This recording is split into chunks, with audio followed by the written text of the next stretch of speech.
Do you want to have amazing tier 10 stats like this and have 100 stat points in 3 or maybe even 4 different categories? Well, if so, that's perfect, because today's video is a no BS guide on how to easily and efficiently farm for high stat armor, updated for 2024 and the final shape. You can do this solo, in a fire team, literally however you want, and it's so easy that even brand new players can do this to get the best possible armor that exists in Destiny 2. We're going to be covering artifice armor and exotics, a way to force the game to give you the good stat distributions, and everything else you need to know in order to farm armor and acquire those amazing triple or even quadruple 100 stat builds. To start things off, we need to discuss how high stat armor actually works, because it's not explained at all within the game, and some parts of this are not exactly intuitive and easy to understand. The most basic definition is that legendary armor can roll with up to 68 total stat points, as seen here, and that total is calculated before adding any mods or masterworks. Exotics can reach up to an incredible 71 total stat points, but this is largely due to a strange system that existed in previous expansions, and therefore only these older exotics will be able to reach that high of a total stat package. For example, certain exotics will just get like +1 or +2 in certain stat categories automatically, and therefore this helps them reach that total of 71. When it comes to armor that you want to keep versus dismantle, you should probably look at the total stats and also the distribution in order to make this decision. We'll discuss which stats are the best and which ones really matter in a little bit, but the first thing you should really take note of is how spiky the distribution is. If you get a piece of armor where all of the stats are roughly the same and there are no big spikes, this generally means that it is extremely bad. On the other hand, though, if you have huge spikes in the correct stats that you really want, this is extremely good, and it's so good in fact that it doesn't really matter if the total stats are a little bit lower. However, you generally want to go for stuff that is above a stat total of 65, because you won't be able to reach those insane 100 stats in multiple categories if you're just using like a bunch of 55 total stat armor pieces. If you're a newer player, you probably still want to hold on to anything that is in the low 60s, but for seasoned veterans, you will mostly only care about stuff that is in the 65 to 68 range. Contrary to popular belief, the armor stats and their distributions are actually not random, and we can use this to our advantage to get perfect stats in the categories that we actually want. Certain sources within the game will drop these high stat armor pieces, and we can use strategies to drastically improve our odds of getting a good distribution. So later in the video, we'll discuss exactly how to optimally farm using this technique. Like I hinted at earlier, the distribution is really the most important thing here, and the way that Destiny operates these distributions is not really explained at all within the game. As you can see here on this graphic, there are two main buckets, one that makes up the top 3 stats and another one that makes up the bottom 3 stats. No matter what, all armor in the game will be balanced between these two buckets, meaning that if you have like 30 stats in the top bucket, you'll probably have like the same amount, so like 30 or 31 or something in the bottom bucket. In most cases, the highest a bucket will really go is around 34 total stat points. This means that you will never see an armor piece with like 50 mobility or something because the system limits it from being too insane in a single bucket. This also means that it's impossible to have like 25 resilience and 25 mobility at the same time, because this would break the limit and go above the 34 cap on the top bucket. Although there are different builds with different possibilities, it is still quite important to cover which stats actually matter in the current state of the game. This has changed quite a bit over the years, but nowadays certain stats are just outright better than others, and this is especially true if you take into account the various build crafting tools like fragments that we now have at our disposal.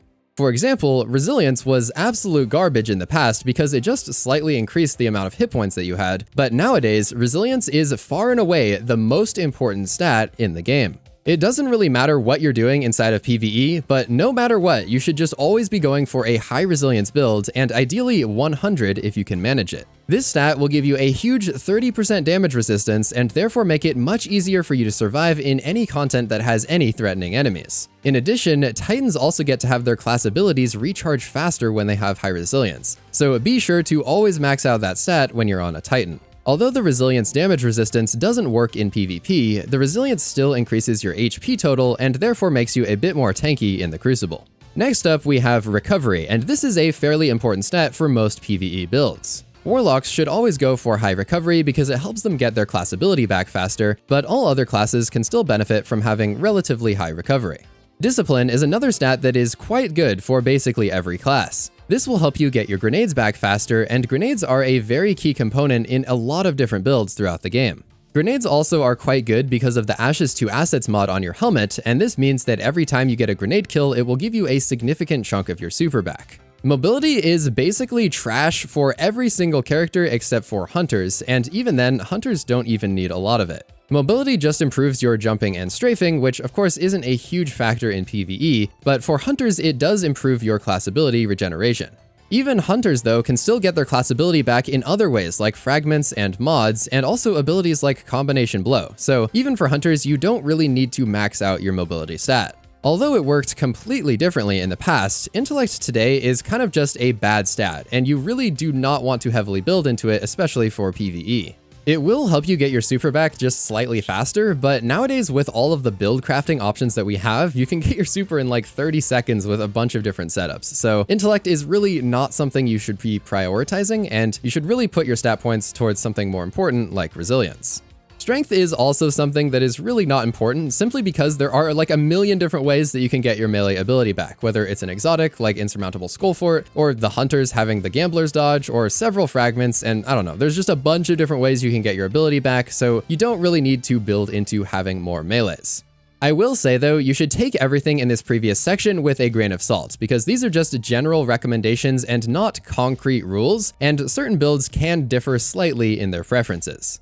Overall, your goal should just be to get the highest possible stats in the categories that you actually want for your build, and then not waste any stat points in the categories that you don't want that aren't helping your build.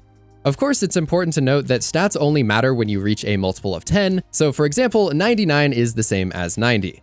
Also, everything over 100 does absolutely nothing, so definitely try to not go above 100 in order to avoid wasting stat points. So now that we have all of that out of the way and understood, we need to answer the question of how you actually get armor with the right stats. There are these armor focusing ghost mods that can help you out, but they're not really as simple as they appear at first glance. This whole process is a little bit unintuitive and hard to explain, so just bear with me as we go through this process and I'll try to put it in the simplest possible terms. The main thing to understand is that if you want a certain stat, it is actually best to not focus that stat on your ghost in many situations. For example, say that you want a build with high recovery, high resilience, and high discipline. As you can see here, this means that you're actually going for 2 stats in the top bucket and 1 stat in the bottom bucket, and therefore you will want to focus the stat that is in the bottom bucket by itself. If you focus your discipline stat, this makes it highly likely that you'll have high discipline in the bottom bucket and therefore low strength and intellect, which is exactly what we want. This also means that then in the other bucket, there is a high chance of having resilience and recovery, which is also what we want. Of course, not every stat will be perfect, and of course you'll have to delete several rolls that aren't good, but overall, this is the method to get the most favorable odds in the most favorable categories that you're aiming for. I suppose it's also worth noting that in the community, focusing for discipline is by far the most popular and effective choice for most builds. So even if you didn't really understand the previous few sentences, just focus for discipline and you'll probably be all right. Okay, so now that we know how to tip the odds in our favor, let's discuss how to actually obtain these armor drops within the game. One of the current best ways to easily farm for armor is using the episode vendor. And although this will of course change, this currently means that we will be talking to Failsafe. To unlock the focusing, you will need to progress through the beginning of the episode and complete the first Specimen ID quest that came out in week 2. As you can see here, this unlocks the primary engram focusing on the right, and this will unlock your ability to actually do the focusing and get the armor drops that we want. You'll then need to equip your ghost mod as we explained, enter the menu right here, and start buying armor from this focusing section at the top. This process will cost you engrams, but of course you will have huge amounts of these from just playing the game and doing basically anything. As you make progress through the episode and the seasonal pass and a ton of other things, you'll just have plenty of engrams to focus here, especially if it's towards the end of the episode. The armor that you will get here tends to have really good stats and distributions, but of course there will still be a whole bunch of bad ones, so just filter through them and keep the best that you get to drop. I actually obtained some of my best and most used armor from this exact strategy. So yeah, this is just extremely approachable and simple, and literally anyone can do this to get the best armor in the game.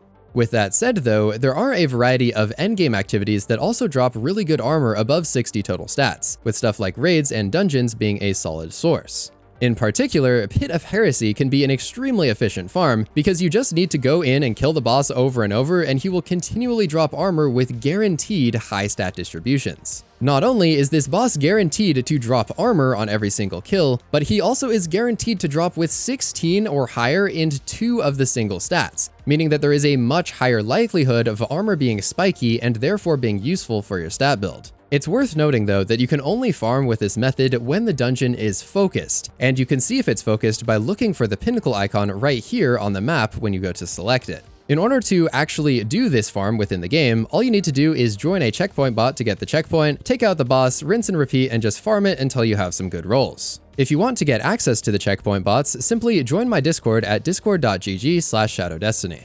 Since this dungeon is old, it is not super challenging and it can be farmed solo, but of course it is a bit easier if you have a team to efficiently wipe out the boss. Other events and activities that give high stat armor include Legend Dares of Eternity, Iron Banner, Trials, and Solstice, but obviously some of these activities are time limited and therefore will not always be available. That is generally why the Pit of Heresy boss farm and the engram focusing routes are generally considered to be the best and most reliable farms. There is also an off chance that Xur or 801 will sell armor with high stats and good distributions, so be sure to at least keep an eye out for those. Xur can also sell a special type of armor called artifice armor, and this is what you will want to really enhance your stats and make them even more insane. Artifice armor has an extra slot right here where you can add an additional mod, and this mod will give you +3 to any stat of your choosing. A measly +3 might not sound like a lot, but this can easily add up to make or break your overall stat totals when you take 3 extra stats from multiple different armor slots. Really importantly, this can help push you over the threshold into the next tier, meaning that you won't be wasting as many stats with numbers like 97 instead of 100. Perhaps the easiest and most important slot for Artifice armor though is the class item. And since these don't have regular stats like the rest of your armor, an Artifice class item will basically just be a free boost to your stats that can easily be acquired. Also, all exotics can be enhanced in order to transform them into Artifice armor. If you simply go to this slot right here and pay some glimmer and an exotic cipher, it will automatically unlock the Artifice capability. In addition to Xur, there are also some other ways to get Artifice armor, including competitive and master dungeons. Farming the Grasp of Avarice final boss is generally the best and most effective way to get this Artifice armor, so again, if you want to do this, join my Discord in order to get the checkpoint. Something that is really important to note for Artifice armor though is that it doesn't really matter if it's Artifice if it generally sucks to begin with. For example, if you have something that is like a 60 stat total and then you get an extra +3 and it has like a bad distribution, that armor piece is not good. It's complete garbage compared to just a normal like 65 stat roll with a good distribution. Just because it's Artifice does not make it automatically good, so be sure to apply the same rules and strategies that we were talking about before when it comes to finding a good distribution. Alright, so now in order to actually create your high stat loadouts and put everything that we just learned together, here is the best strategy to making sure you're optimizing and avoiding wasted stats wherever possible. I suppose you could just examine every single piece of armor you've ever gotten and try to do the math, but a far easier and simpler solution is to use the website D2 Armor Picker. This will do all of the work for you in order to determine the best possible combinations of every single armor piece that you own on your account. In order to do this, simply log in with your Bungie account, scroll down to where your Guardians are, and select the one that you want to work on. If you want to use a certain exotic, you can also select that here, and you can even tell it which fragments you plan on using. Afterward, simply return to the top and start selecting the stats you want to make your build. As we explained before, 100 resilience is normally going to be the priority, and then stuff like discipline, recovery, and sometimes mobility for hunters. The website will find all of the best combinations of armor pieces and mods and throw them all together for you over here on the right. Once you find a selection that you want, simply click on it and then click on this button to equip the items in the game. And congratulations, your Guardian now officially has an insane high stat build. Although it will equip all of the best armor pieces that you need to use, you still need to go into the actual game in order to masterwork these things, equip the correct mods, and use the correct fragments, and you will see which ones it actually wants you to use right here above that button that you just clicked. And there you go. This is how anyone can easily get the best armor and create insanely high stat builds in Destiny 2. My third channel is brand new, so I'd really appreciate it if you subscribed, and next up, go check out this video covering how solo players can easily farm all of the exotic class items in the final shape. I hope to see you over there in that video, and as always, thank you so much for watching.